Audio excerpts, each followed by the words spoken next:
یسر لی امری واحلل عقدۃ من لسانی یفقہوا قولی۔ آج ہم پڑھیں گے سبق نمبر 10، جو کہ ہمارے کورس کا نصف حصہ ہے، یعنی یہاں پہ 20 لیکچر ہیں پورے کورس کے، تو آج انشاءاللہ 10 ہو جائیں گے۔ درود شریف کا جو ترجمہ تھا وہ آدھا باقی تھا، وہ پورا کر کے پھر انشاءاللہ آگے چلیں گے۔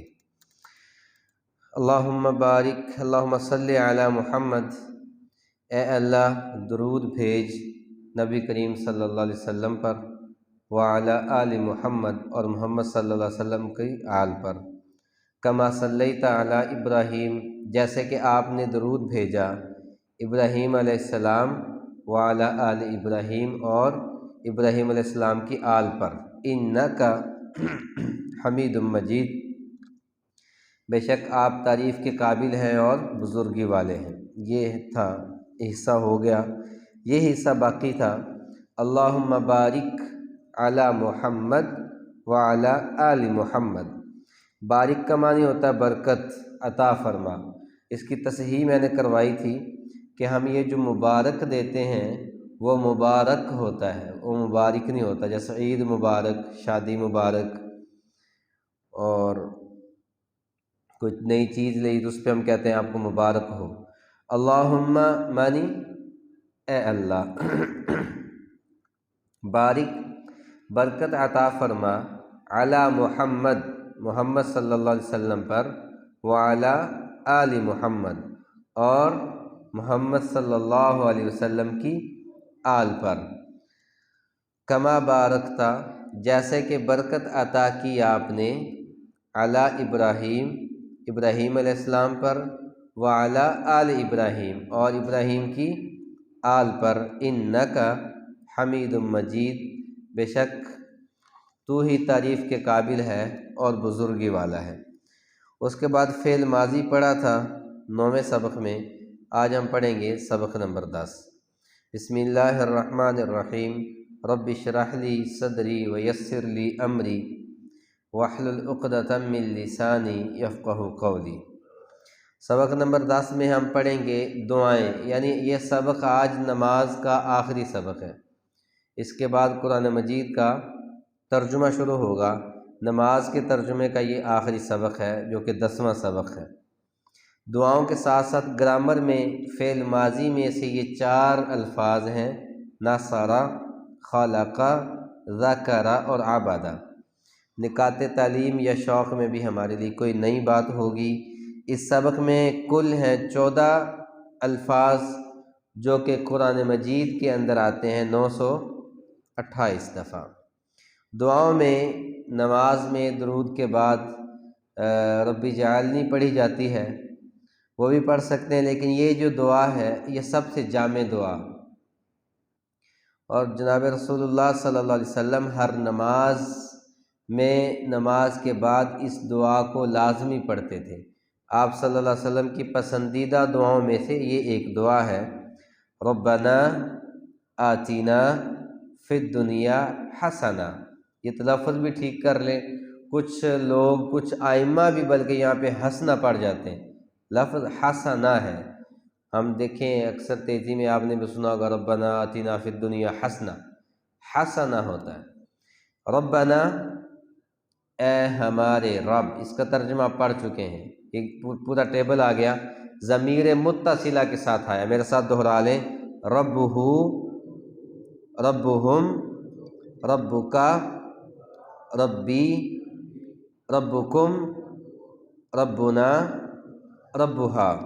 لیکن یہاں پہ ہے ربنا۔ ربنا یا ربنا کا معنی ایک ہی بنتا ہے، مختلف اوقات میں زبر زیریں تبدیل ہوتی رہتی ہیں۔ ربنا اے ہمارے رب، آتینا دے ہمیں۔ اب یہ دیکھیں اس میں صرف آتی الگ لفظ ہے، نا ضمیر ہے جو کہ الگ ہے۔ یہ دیکھیں اس طرح ترجمہ بنتا ہوتا ہے، آتی مطلب ہوتا ہے دے یا عطا کرنا، کس کو؟ ہمیں۔ جیسے قرآن مجید میں آتا ہے اقیموا الصلاۃ وآتوا الزکوٰۃ، نماز قائم کرو اور زکوٰۃ دو۔ آتی مطلب دے، نا مطلب ہمیں، آتی نا۔ فی معنی کیا ہوتا ہے؟ میں، فی کا معنی میں ہوتا ہے، فی الدنیا کس میں دے؟ دنیا میں، کیا دے؟ حسنہ، بھلائی یا نیکی، حسن یا حسنہ، اسی سے یہ لفظ حسنہ بنا ہے۔ حسنہ کی جمع حسنات آتی ہے، جو کہ قرآن مجید میں مختلف اوقات میں بھی آیا ہے۔ اکثر دعائیں ربنا سے شروع ہوتی ہیں۔ رب کی تشریح وہ جو پہلے یاد رکھی کہ ہم نے کیا کی تھی۔ رب کون ہوتا ہے؟ آپ کی ضرورت کا محبت کے ساتھ خیال رکھنے والا۔ تو جتنی بھی دعائیں جب وہ ربنا سے شروع ہوتی ہیں تو پھر آپ پر امید ہو کر اپنے رب سے مانگا کریں کہ میں اس سے مانگ رہا ہوں جو میری ہر ضرورت کو محبت سے پورا کرتا ہے۔ دنیا میں بھی ہم نے مانگی ربنا آتینا فی الدنیا حسنہ۔ دعا کا اگلا حصہ ہے وفی الآخرۃ حسنہ۔ دعا کے اندر بھی تعلیم ہے کہ دنیا میں تو انسان بس رہا ہے، تو دنیا کے اندر رہتے ہوئے اس کی بنیادی ضرورت دنیا کے ساتھ خاص ہوتی ہے، اس لیے تعلیم بھی یہ دی گئی کہ پہلے تم اپنی دنیا کی ضرورتوں کو مانگ لو، پھر آخرت کو مانگنا۔ دنیا میں حسنہ، دنیا کی حسنہ میں کون سی چیزیں شامل ہوتی ہیں وہ دیکھیں۔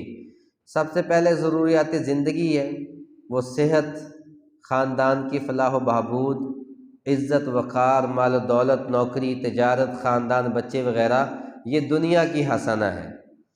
وہ چیزیں جو آخرت کے لیے سود مند ہیں وہ کون سی ہیں؟ وہ علم ہے، صحیح عقیدہ، اچھے اعمال، اچھے اخلاق، تربیت اولاد کی، امن و سکون جس میں اسلام کے احکام پر عمل کیا جائے، یہ آخرت کی حسنات ہیں۔ کوئی بھی چیز، مال ہے، دولت ہے، نوکری ہے، تجارت ہے، بچے ہیں یا دوست وغیرہ، وہ حسنہ نہیں ہے اگر وہ آخرت کو برباد کر دیں۔ یہ دیکھیں، اگر ایسی چیزیں ہمارے پاس آئی ہیں اور ہم آخرت سے دور ہو گئے ہیں، دنیا کی محبت میں کھو گئے، اولاد کی محبت میں کھو گئے اور ہم آخرت کو بھول گئے، نیک اعمال سے دور ہو گئے، تو وہ جو دنیا میں ملی وہ حسنہ نہیں ہے۔ یہ بھی اس میں ایک پیغام ہے، ربنا آتینا فی الدنیا حسنہ، اے اللہ میں دنیا میں ایسی بھلائی عطا کر یا ایسا مال و دولت عطا کر جو ہمیں آپ کی یاد اور آپ کی محبت سے غافل نہ کرے۔ تو اگر کسی کے پاس بہت مال ہے، بہت سارا مال ہے اور وہ اللہ کے قریب بھی ہے، مال کو اللہ کے راستے میں خرچ بھی کرتا ہے، تو سمجھے کہ اس کے پاس جو مال ہے وہ حسنہ والا مال ہے، بھلائی والا مال ہے۔ احتساب کرنا ہے کہ کیا ہم نے سوچا ہے کہ میں دنیا میں جس چیز کے پیچھے بھاگ رہا ہوں، دوڑ رہا ہوں، وہ ٹھیک بھی ہے یا نہیں ہے، کہ میں غلط راستے پہ تو اپنی توانائی نہیں خرچ کر رہا، اور ہم جو اللہ تعالیٰ سے اپنے فہم کے مطابق، اپنے دل کی رضا کے مطابق مانگتے رہتے ہیں، اور یہ بھی سوچنا چاہیے کہ اگر میری مانگنے والی چیز مجھے مل جاتی ہے تو کیا وہ میرے لیے فائدہ مند ہے بھی یا نہیں ہے۔ تو پھر پلان کرنا ہے کہ روزانہ صبح سے شام تک اپنا شیڈول بنایا جائے تاکہ دنیا و آخرت کی حسنات حاصل ہو سکے، دنیا کی بھی حسنات حاصل ہوں اور آخرت کی حسنات بھی حاصل ہو۔ ترجمہ کیجئے، ربنا آتنا فی الدنیا حسنہ، ربنا آتنا فی الدنیا حسنہ، دنیا میں بھلائی۔ اچھا، صرف لمبی لمبی دعائیں نہ بھی مانگی جائیں، یہ ایک دعا ہی سمجھ کے مانگ لی جائے تو سمجھے ہم نے اللہ سے سب کچھ مانگ لیا، دنیا بھی مانگ لی اور آخرت بھی مانگ لی۔ جب آپ کو دنیا کی حسنہ مل گئی تو پھر آپ کو الگ سے اچھی نوکری، اچھے پیسے، اچھی دولت مانگنے کی ضرورت نہیں ہے۔ اللہ نے آپ کو جب حسنہ ہی دے دی تو پھر سب کچھ ہی آپ کو مل گیا۔ بند کر دو، کاٹ دو۔